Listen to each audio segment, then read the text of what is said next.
Gente, aqui é o Antônio, eu tô com minha amiga Marina e se inscreve, deixa a granada do like e a gente vai fazer chão e lava no parquinho do parque, né Marina? Sim! Vai ficar bem legal. Mas não faz sentido chão e lava no parquinho do parque. É, não faz muito sentido. Vamos deixar aqui. Antônio, vira a câmera. Não? Porque tá filmando o parquinho. Vamos primeiro mostrar o parquinho, depois a gente faz a brincadeira? Olhem como que é o parquinho. Gente, esse parquinho é gigante. Tem mais pra cá. E tem lá pra trás um pouquinho. É. Chão lava! 3, 2, 1. Pronto. O terepa lava.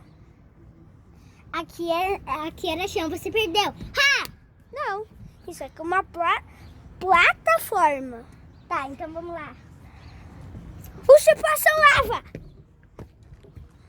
Não, só pode chão, ela lava, Antônio. Tá. Chão lava. 2, 1. Tem que, tipo, mostrar a gente brincar. A gente tem que brincar, na verdade. É. Chão lava. 3, 2, 1. Ah, tá com o pé no chão. Chão lava. 3. 2, 1. Deixa eu descer aqui. Por onde que eu desço, que é mais fácil. Sim. Eu vou deixar por aqui.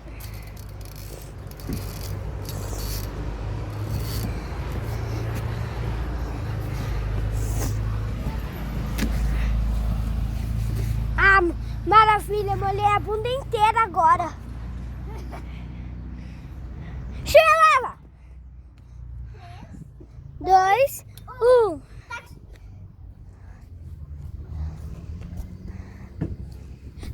Chama e lava. 3, 2, 1. Desce. Oi, Diana. Oi, mãe. Chega e lava. 3, 2, 1. Chega e lava. 3, 2, 1.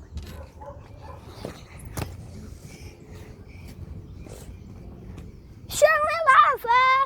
3, 2, 1. Gente, lembrando que não pode ser fora do parquinho.